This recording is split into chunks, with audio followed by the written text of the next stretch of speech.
BPSC TRE 3 paper leak होने के बाद जो रद्द किया गया, अब जो फर्जीवाड़ा का भंडाफोड़ टीआरई 1 और टीआरई 2 में हो रहा है, क्या बीपीएससी टीआरई 1, 2 दोनों रद्द हो जाएगा? इस पर हम आगे चर्चा करने वाले हैं और विस्तार से बताएंगे कितना प्रतिशत यह चांस उत्पन्न होता है कि बीपीएससी टीआरई 1, 2 दोनों रद्द हो जाएगा, क्योंकि व्यापक पैमाने पर फर्जीवाड़ा का भंडाफोड़ हो रहा है।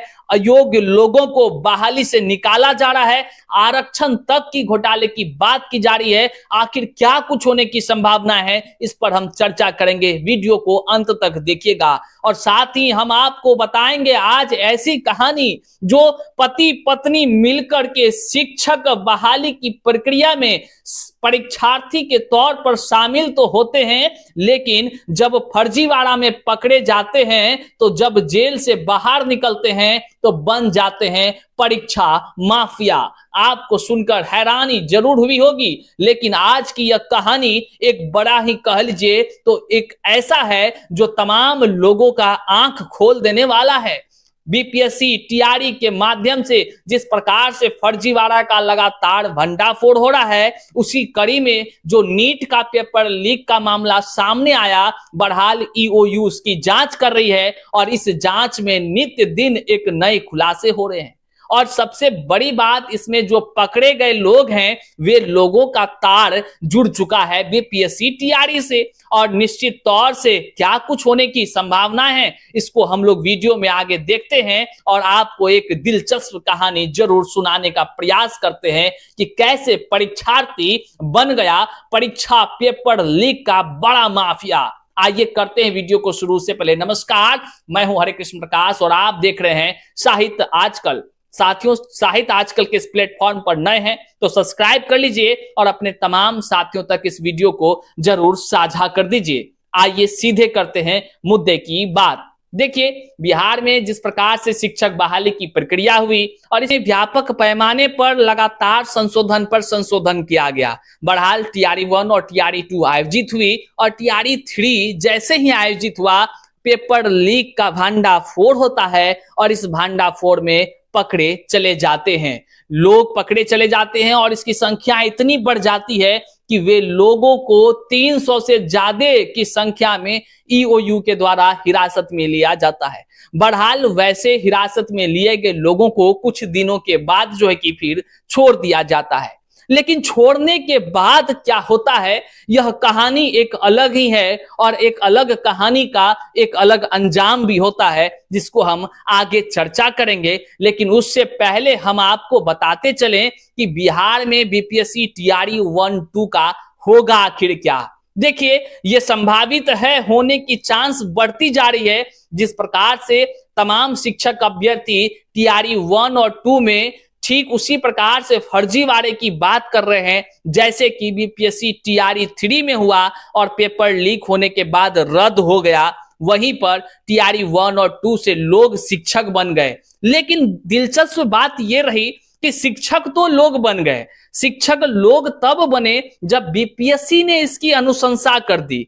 अब बीपीएससी से अगर किसी कह लीजिए अयोग्य लोगों की अनुशंसा कर दिया अगर बीपीएससी ने, तो वैसे भी लोग शिक्षक बन गए। लेकिन कहते हैं ना, देर होता है लेकिन दुरुस्त होता है। वही बात बिहार में देखने को मिली है। अब तमाम विभाग के अधिकारियों की नींद टूटी है और वहां पर एक बड़ा एक्शन लिया गया है। वह एक्शन यह लिया गया कि जो लोग अदर स्टेट के हैं और बीपीएससी से शिक्षक बन गए हैं, उन सभी का डॉक्यूमेंट्स चेक किया गया। बहरहाल इसको लेकर के हाई कोर्ट ने ऑर्डर दिया था और जब चेक किया गया तो पाया गया कि ऐसा कोई जिला नहीं जिसमें अदर स्टेट वाले अयोग्य मिला नहीं। मतलब साफ है, 90 अंक तक नहीं ला सके थे। मतलब वह सीटेट में फेल होकर के भी बिहार में शिक्षक बन गए।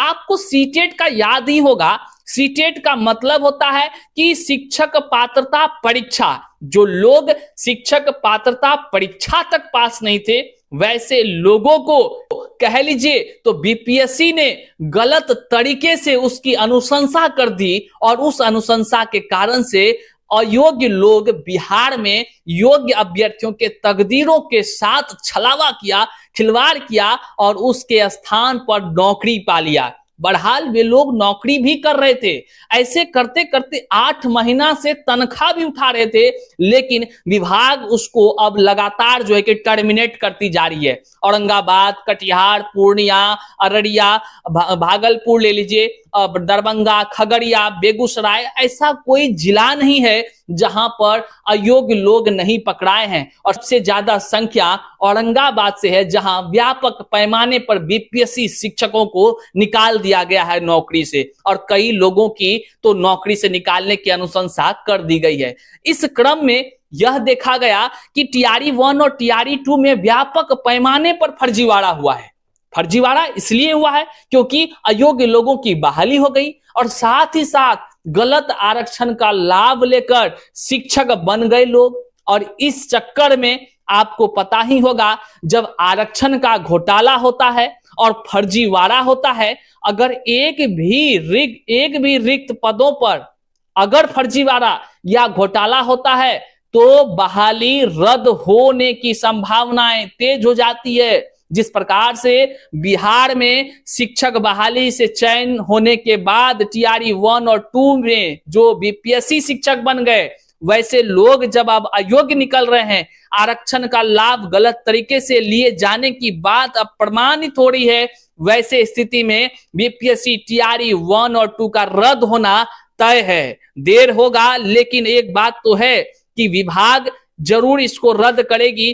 क्यों? क्योंकि तमाम शिक्षक अभ्यर्थी पीआईएल दर्ज करने जा रहे हैं। पीआईएल दर्ज इसलिए करने जा रहे हैं क्योंकि जिस प्रकार से फर्जीवाड़ा हुआ है, अगर एक भी सीट पर धांधली होने की बात होती है तो वो फर्जीवाड़ा माना जाता है। यहाँ एक सीट कौन बोलता है, यहाँ तो हजारों हजार की संख्या में और ऐसे 20,000 से ज्यादा अयोग्य लोगों की बहाली बीपीएससी के अनुशंसा से कर दी गई है, जो बिहार के योग्य अभ्यर्थियों के तकदीरों के साथ एक बड़ा खिलवाड़ है। और कोर्ट कभी इस तरह से असंवैधानिक रूप से बहाली को कभी मानती नहीं है, चाहे आरक्षण घोटाला कह लीजिए या फर्जीवाड़ा कह लीजिए। कोर्ट हमेशा तमाम शिक्षकों के साथ, अभ्यर्थियों के साथ न्याय करती है। बाल इसको लेकर के तमाम शिक्षक अभ्यर्थी पीआईएल दर्ज कर रहे हैं और पीआईएल दर्ज के माध्यम से हाई कोर्ट को तमाम जितनी भी बातें हुई है उन सभी को पॉइंट्स बना करके बताएंगे कि देखिए हुजूर, ये सब अन्याय हुआ है। तमाम आरटीआई के जवाब को लगाएंगे, कैसे दिव्यांग अभ्यर्थियों के तकदीरों से खिलवाड़ हुआ है, वे सारी बात बताएंगे। तब हाई कोर्ट से मांग करेंगे कि हुजूर, इस प्रकार के बहाली का क्या उचित है, इससे योग्य अभ्यर्थियों का तकदीरों के साथ खिलवाड़ हुआ है, बहरहाल इस बहाली का कोई औचित्य नहीं है, तो अपने आप हाई कोर्ट इस पर एक्शन ले सकती है। और आने वाले दिनों में अगर सुनने को मिल जाए कि टीआरई 1, 2 दोनों रद्द हो गया तो कोई बड़ी बात नहीं है साथियों, बड़ी बात नहीं है। अब देखने का विषय होगा, जो भी कुछ होगा हम आपको अपडेट्स देंगे। आइए हम आपको अब वो बात बताते हैं कि जब एक पति पत्नी, मतलब कि हस्बैंड वाइफ शिक्षक अभ्यर्थी के तौर पर होते हैं, जब परीक्षा में बैठते हैं, तो जब परीक्षा में बैठते हैं और पेपर लीक के मामले में पकड़े जाते हैं कोहिनूर होटल से, तब जाकर के प्रश्न पत्र उत्तर रटने के मामले में उसको जेल तक होता है। लेकिन कहते हैं ना, कानून व्यवस्था का एक अलग ही प्रकार का क्या कुछ है, वो तो कोर्ट तय करती है। लेकिन वैसे लोगों को छोड़ दिया जाता है, छोड़ने के बाद वे लोग बड़े माफिया के साथ मिलकर पेपर लीक का बड़ा माफिया बन जाते हैं। बहरहाल आपको हम यह रिपोर्ट दिखाते हैं किस प्रकार से जो है कि बिहार में तमाम शिक्षक अभ्यर्थियों के बीच में कुछ ऐसे भी अभ्यर्थी हुए जो सीधे परीक्षा माफिया तक बन गए। जेल जाने से पहले अभ्यर्थी और बाहर आने के बाद सीधे माफिया। एक खबर आई है, नीट पेपर लीक शक के घेरे में सिकंदर की बहाली, कहीं उसने जालसाजी कर नौकरी तो नहीं पाई। ये सिकंदर की बात बताते हैं। ये जो है कि जेई साहब थे जो कि पेपर लीक सब मामले में पकड़े गए हैं। बहरहाल इस पर अलग से वीडियो बनाएंगे। अभी जो है कि हम आपको केवल उस पति पत्नी की जानकारी देते हैं। लाल घेरे में यहाँ आपको दिख रहा है, आप इसको थोड़ा सा गंभीरता से देखिए। जेल गया तो अभ्यर्थी था नीतीश, बाहर आया तो बना परीक्षा माफिया। हैरान हो गए। अब देखिए क्या है कहानी। नीतीश कुमार गया का रहने वाला है और पटना में गोपालपुर में रहता है। इस और उसकी पत्नी 15 मार्च को हुई शिक्षक भर्ती परीक्षा के तीसरे चरण की परीक्षार्थी थे। दोनों को ईओयू की टीम ने 15 मार्च की अहले सुबह हजारीबाग स्थित कोहिनूर बैंकेट हॉल में से गिरफ्तार किया था। नीतीश की शादी नालंदा में हुई है, इसी कारण वह संजीव मुखिया और डॉक्टर शिव कुमार के संपर्क में आया। जेल से छूटने के बाद वह संजीव मुखिया के गिरोह में शामिल हो गया और जो है कि लीक कराते हुए गिरफ्तार भी हो गया। आपने सुना ना किस प्रकार से जो है कि बीपीएससी टीआरई 3 में अलग अलग प्रकार का कांड हुआ।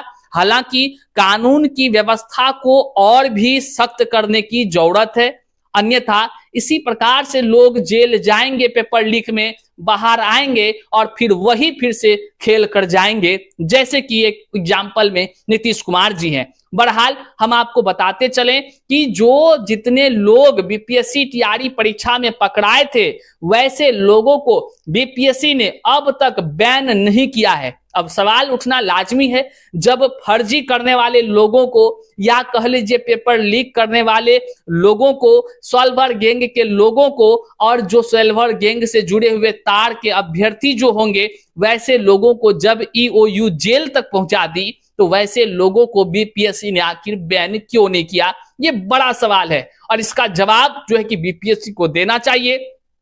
तमाम शिक्षक अभ्यर्थी अब हैरान हैं कि जब उन लोगों को बैन नहीं किया जाएगा जो कोहिनूर होटल में 300 लोग पकड़ाए थे, इसका मतलब है आने वाले दिनों में जब फिर से टीआरई 3 की एग्जाम होगी तो निश्चित तौर से फर्जीवाड़ा और सेंधमारी का खेल तो चलेगा ही चलेगा। बहरहाल वैसे आप क्या सोचते हैं, क्या उन लोगों को बैन कर देना चाहिए था बीपीएससी को या नहीं किया गया? तो आखिर क्या वजह रही होगी बीपीएससी की, आप कमेंट में जरूर बताएंगे और अपने तमाम साथियों तक इस वीडियो को अवश्य पहुंचाएंगे। मिलते हैं फिर से नए वीडियो में नई जानकारी के साथ, तब तक के लिए जय हिंद साथियों।